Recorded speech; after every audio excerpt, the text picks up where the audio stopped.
Magic is always present here in Sepik. Everything that happens is a direct result of the action of the spirits.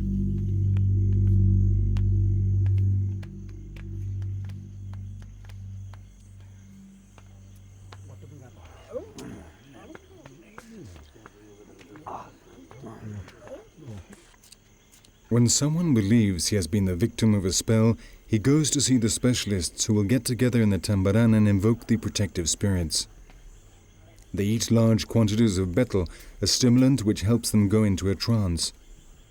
When the moment is right, the tonoko will cut the spell with an axe.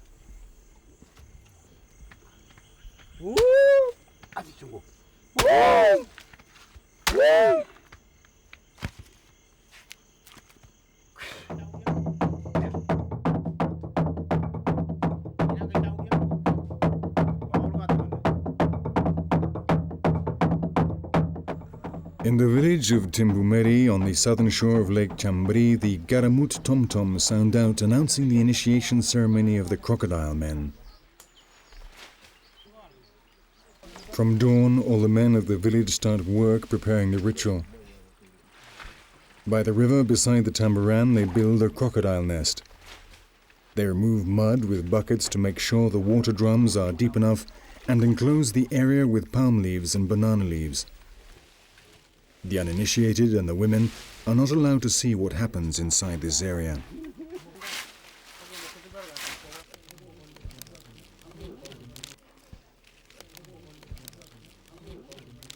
Meanwhile, the young fashion shapes from palm trees, representing the heads of these sacred reptiles. They decorate them with strips of palm, cut into the shape of crocodile tails, and with flowers and leaves.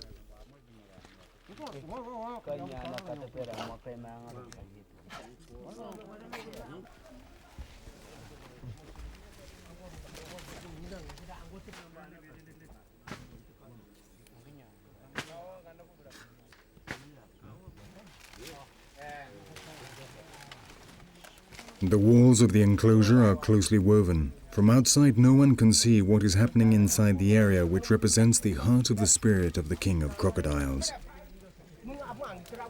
Inside, they make sure that the palm trunk, which will represent the reptile's tail, moves properly.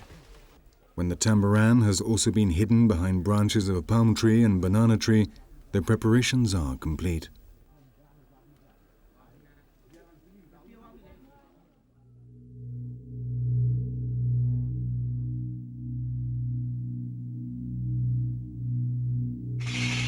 The men of these societies in Sepik subject themselves to real torture.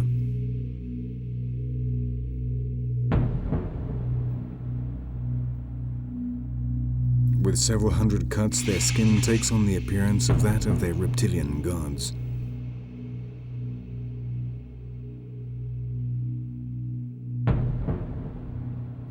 The incisions around the nipples represent the eyes of the crocodile. Those on the shoulders, the torso, the upper arm, and the back symbolize other parts of the crocodile's body.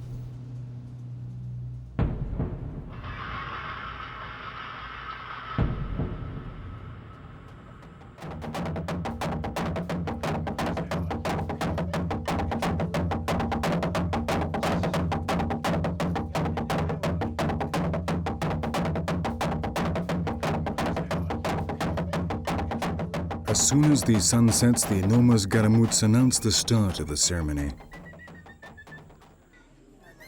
Our cameras move through the branches of the crocodile nest. Inside, 7 naked men exhibit the 2 water drums, feminine and masculine.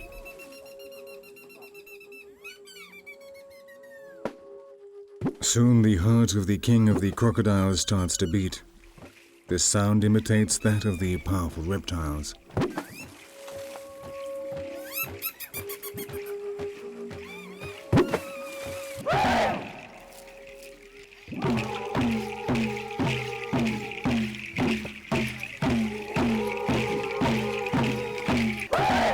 Outside, dozens of warriors dance to the beat. In unison, they shout encouragement to their god who moves his palm tree tail in approval.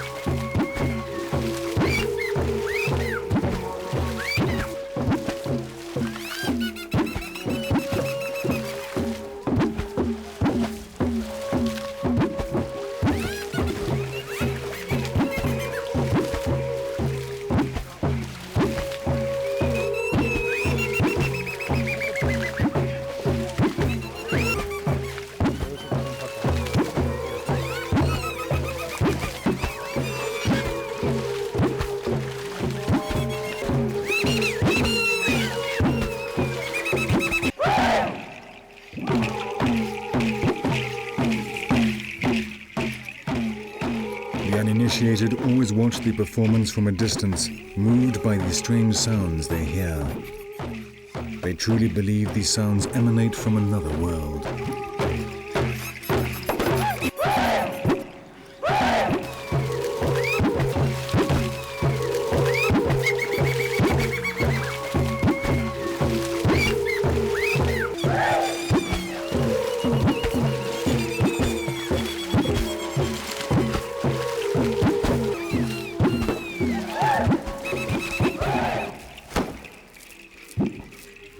The warrior chief beats the ground with his ceremonial tail. From the nest, the water drums reply. All the elements must be coordinated, so the spirit of the king of crocodiles will come and possess the initiated.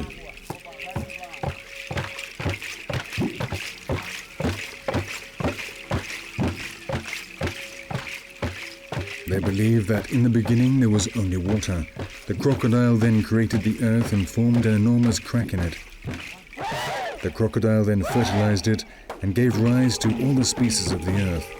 He then opened his mouth, and from his upper jaw came the sky, and from the lower jaw, the ground.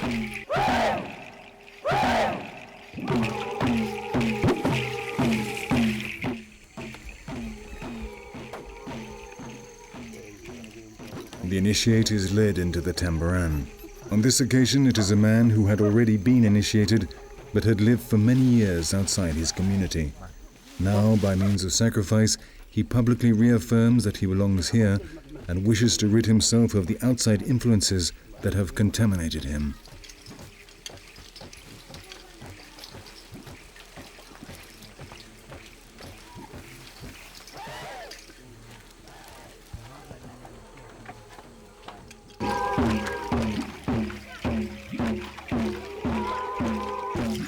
Outside, the warriors continue to shout encouragement to the Great Spirit.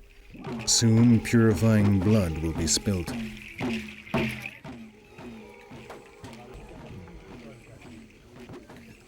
Lying on a board and aided by an acolyte, the initiate awaits the contact of the knife. He will have eaten narcotic plants which daze him and dull the pain, though on this occasion his skin will be scarred with only the final few cuts of confirmation.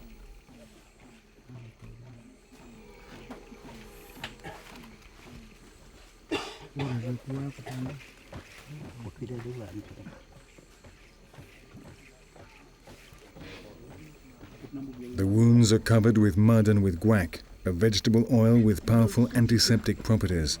The result will be scars in the form of scales.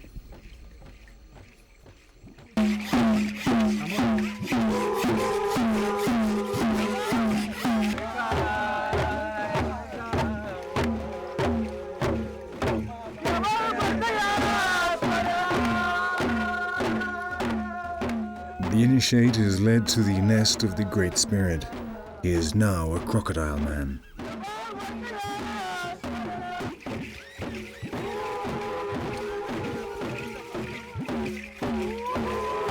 Tradition has been followed. The symbiosis of man and reptile keeps alive the ancestral codes of the great river of black waters.